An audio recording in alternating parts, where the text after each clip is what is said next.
নমস্কার, স্বাদ ভোজনের অষ্টম ব্লগে আপনাদেরকে স্বাগত জানাই।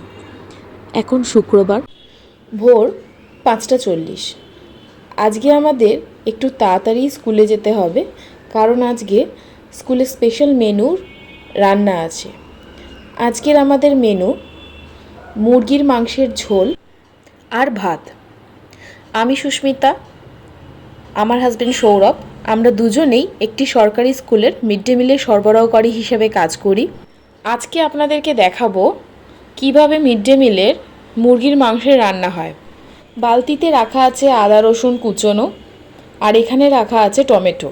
মিক্সিতে বাটা হয়ে গেলে মিক্সির যে মশলা ধোয়া জল বেরোয় তার মধ্যে আমরা সমস্ত মশলাগুলো বের করে নিচ্ছি। এখানে হলুদ গুঁড়ো আছে, ধনে গুঁড়ো, জিরে গুঁড়ো আর শুকনো লঙ্কার গুঁড়ো আছে।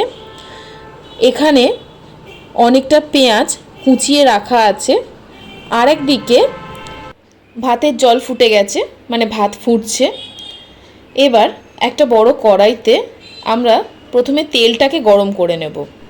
আপনাদেরকে জানিয়ে রাখি, আজকে বাচ্চার সংখ্যা 300 জন। আজকে 300 জন বাচ্চার জন্য রান্না হবে এই মুরগির ঝোল। এবার তেল যখন গরম হয়ে আসবে তার মধ্যে আমরা প্রথমে গোটা জিরে ফোড়ন দেব। গোটা জিরে যখন লাল লাল হয়ে একটু ভাজা হয়ে আসবে তার মধ্যে আমরা ফোড়ন হিসাবে ব্যবহার করেছি শুকনো লঙ্কা, গোটা শুকনো লঙ্কা। গোটা শুকনো লঙ্কা আর গোটা জিরে হালকা করে আমরা ভাজা ভাজা করে নেব। রেসিপির ফাঁকে আপনাদেরকে জানাই, যে কোনো অনুষ্ঠানে সুস্বাদু রান্নার জন্য বা কোনো হোম ডেলিভারির জন্য স্বাদ ভোজনের সঙ্গে আপনারা যোগাযোগ করতে পারেন। নিচে ডেসক্রিপশানে দেওয়া নাম্বারে আপনারা ফোন করে আমাদেরকে অর্ডার দিতে পারেন। সুস্বাদু স্ন্যাক্স আইটেম চেখে দেখার জন্য আপনাদের আসতে হবে স্বাদ ভোজনের দোকানে। ঠিকানা জানার জন্য অবশ্যই ফোন করুন।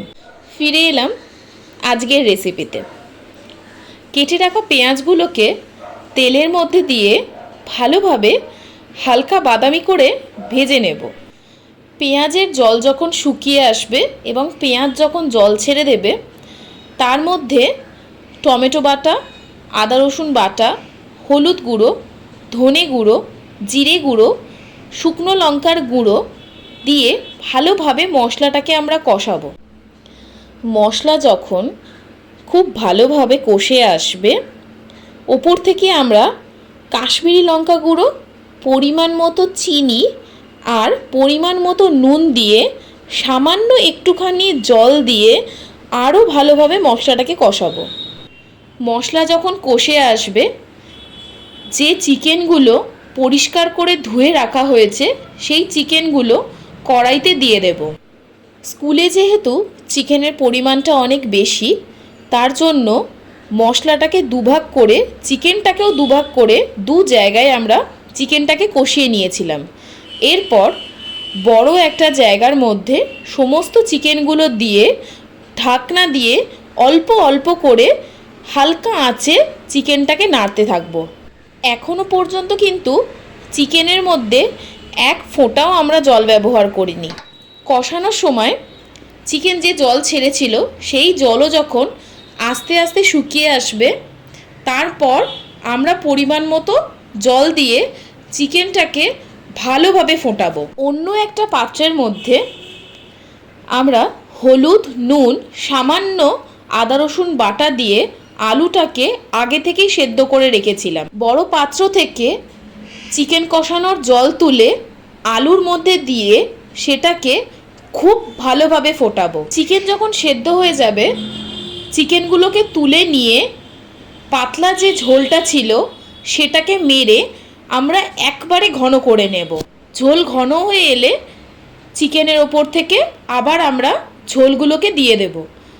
এরপর গরম মশলা দিয়ে রেডি হয়ে যাবে মুরগির ঝোল।